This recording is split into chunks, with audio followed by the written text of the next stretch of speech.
எருமை சிறு வீடு மெய்வான் பரந்தன கான் மிக்குள்ள பிள்ளைகளும் போவான் போகின்றானை போகாமல் காத்துன்னை கூவுவான் வந்து நின்றோம் கோது கலபுடைய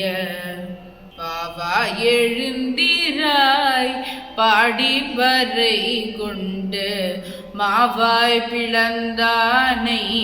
மல்லரை மாட்டிய தேவாதி தேவனை சென்று நாம் சேவித்தால் ஆவாவென்றாராய்ந்து அருளேலோரம் பாவா.